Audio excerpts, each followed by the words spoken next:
Okay, thank you very much indeed, Chairman, and thank you to all of you for coming out here to the meeting this evening. It's almost our largest CAP meeting that we've had to date. We've had a few more people at Porchester, but fairly limited attendance otherwise.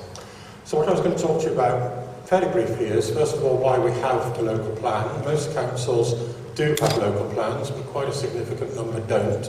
And the reason to have one is so that it can be the council that decides on behalf of its residents where development of various descriptions goes, as opposed to planning appeal inspectors deciding, which is what happens in areas where there are no local plans. So what the plan is actually about, it's not all about housing, although of course not surprisingly that's what most people are interested in, because it tends to be the more emotive subject, but it's also about employment sites. Where should we build offices, factories, warehouses, etc. It's about open spaces, it's about shops, it's about infrastructure, it's about lots and lots of different things. But as I say, housing always tends to be the focus. So why are we consulting again? It's another year, it's another draft local plan consultation. Why is that? It's been going on for a number of years now. And the reason for that is that the numbers we're being told we have to accommodate in the borough keep changing. They go up, they go down, they go up, and they go up some more. So last autumn we consulted on a publication local plan, and that brought in quite a lot of responses. And that was based upon a proposal from the government which significantly lowered Fairham's housing numbers. I guess the trouble for us was, while it lowered Fairham's numbers, it pushed up the numbers of almost every other council in the country.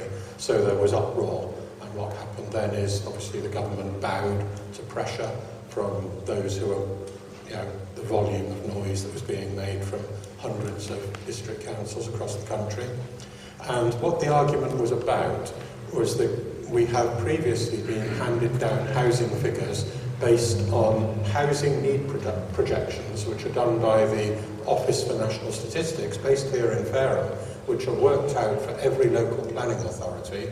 And those figures that we were being told to use were based on 2014 housing figures and housing need figures. So we argued, as did a few other councils, well, that's not fair. There are 2018 figures available. Why can't we use those? So what the government said is, yes, that's what we're going to do. We're going to change to 2018 figures. So on that basis, that was what we consulted upon.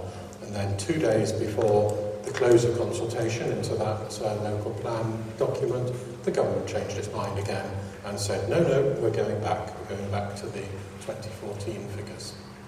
So this slide just illustrates the numbers and how they have changed over those years. So you can see back in 2014, we were looking at 452 houses per year for the local plan, and then it went up in 2019, and it stayed the same in 2020. We consulted on the various issues, and then we had the drop-in numbers, which was last year's consultation, and then government, as I say, U-turned, and we ended up with 541, because we had the ones we were given, and then we had some more on top.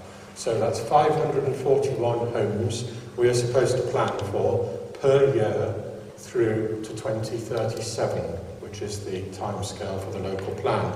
And I can tell you that we have never, ever, in Fairham's history that I'm aware of, seen anything like that number being constructed in a year. About 300, maybe, somewhere around there. Tends to be a sort of average figure. So certainly never anything on this scale. So, in terms of revisions, what we've looked at, the priority, I think most people would agree rightly, should always be brownfield development, previously used land, where you can do it and where it's available. In Fareham, there is very, very little of that. We have a brownfield register, as we have to do, and it's open for inspection, and you'll find there's very, very little on it for development. But that said, we made the priority Fareham Town Centre and what could be accommodated within the town centre, whether that's in existing buildings not being used anymore or other opportunities. And we felt that there was something like 620 homes could be accommodated within the town centre. And of course that's a good site to have. It's got excellent public transport links. There's a railway station, there's a bus station, there's schools, there's shops, there's restaurants, plenty to do, plenty of reasons not to have to drive where you're going. So we thought that was a good spot. And then in terms of urban sites that we could find, not a lot, but we found 40 units that we could accommodate adjacent to existing settlements around the borough. And then we looked at council-owned land. And what we want to do with council-owned land is to build council houses, which is exactly what we should be doing. And we've built more council houses, I think, in the last year than we've built in a generation in Fareham, because now it is possible to be able to build council homes again. And when we talk about affordable homes, people say, well, what's affordable? And it's a bit of a confused answer, but it's anything where the rent is less than market rent on them. But the most affordable homes that it's possible to build are council houses. Council house rents are very low indeed. In fact, we opened our newest development just last week, 18 new homes in Highlands Road in Fareham, and those rents, the two-bed properties in there, a little over £400 a month, and the one-bed 380, I think it was. So they're truly affordable rents. And of course the people, we've moved in now 18 families, and many of them are on housing benefit in any event, but it's something that they really can afford. So we're doing that wherever we can, so we have identified 4 sites for several dozen new council homes. And then, of course, we turn to the most controversial, which is edge of town. So that is looking, and they are greenfield sites. We use as few of them as possible, but there are some significant sites, and Gail will go into the exact sites and the rationale for them later. And of course there's Wellbourne. People say, well, what about Wellbourne then? You've been talking about that for a decade now.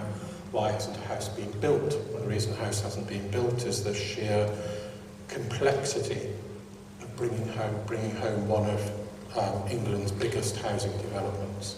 So it's not surprising that it's taken a significant amount of time. The absolute key to Wellbourne has been the replacement for Junction 10 on the M27, and waiting for that to be fully funded, which it is, and money forward from developers, from government, so that can now actually go ahead. So that was finally given its planning consent last week by our planning committee, and now signing of various documents have to go ahead. So there's now confidence that Wellbourne will deliver, but Wellbourne's 6,000 homes aren't going to be built in total within the plan period. So we can't immediately say, well, that's 6,000. Wellbourne is going to continue to deliver well beyond 2037. So in the plan period, we're looking at about 3,800 of those 6,000. And of course that is 6,000 that don't have to go anywhere else on other green sites. So that will come forward. We expect to see the first houses occupied being built in 2022, so next year, and the first occupations the following year. The aim of this slide is just to illustrate that we have many, many more sites put before the council than the officers recommend go into a local plan. So the slide on the right, which is the red sites, these are all of the sites that came forward, which the officers said they did not think, with all the work that was done on them to see which sites were appropriate, that none of those should be developed. And the sites, the half that were promoted to the council, that the officers do think are developable and feasible, are the ones on the slide on the left. And those are the ones that we'll be looking at in a little bit more detail this evening. So the next step in this process is really to gain your views as part of the council's consultation. Now, when you look at the consultation documents, it really isn't the easiest to follow or the easiest to deal with, and that's probably putting it mildly, because it's very much governed by statute, and what the local plan has to be tested for is something called soundness, and that is, it's a legal term, it's planning speak, and it's how it has been developed, whether it works, whether it is what is defined as legally sound. So what will happen to all of the comments which either you've made previously, or and you don't have to remake them if you've put comments in already, that's fine, you know, over whichever version this was. But the comments which you put forward now, if you decide to put comments in, they will all be gathered up. They won't be dealt with by the council. They won't all be, you know, they won't all get answers. Basically, they are collated and they're sent off to a government inspector. So what will happen is the Secretary of State will appoint a planning inspector who will come to Fareham and hold a public local inquiry, just as they did back in 2015, and anybody who wants to attend with the inspector's leave, they can do that, they can address the inspector. Of course, all of those red sites on the right, which I showed on that last slide, they'll all be there banging the table saying, we want all these sites, you know, this is the only way the council's going to get its housing figures. So all sides will be represented there, whether it's people that want to build a lot more, people that don't want to build at all, whatever it is, that will be heard at the public inquiry. But what I would say is, because it is a difficult, as I say, to understand some of this documentation, our planning officers are there to help. And if you want any assistance with developing your comments, you know, whether they're pro, whether they're anti, it doesn't matter, the officers are there to help, and they will help. So if there's any assistance you need, please don't hesitate to contact them. You know, we do go a lot further than we need to as a council in trying to get, you know, these plans out before the public. Legally, all we need to do is advertise the fact, yep, we've got a local plan, shove it into a few libraries, job done. That's all we actually legally need to do. But of course, we do go a lot further than that. We hold meetings like these. We hold exhibitions, we deliver special versions of Fareham Today, we have the virtual exhibition as well. So there's a lot more done than we need to do to try and bring it to people's attention. And I say that final thing we want to do is to help you as appropriate with actually making the submissions as well, because there are ways within each and every one of the elements of the consultation where any point that anybody wants to make, there is scope within it to be able to make it. If you need any help to do that, the officers will certainly do that.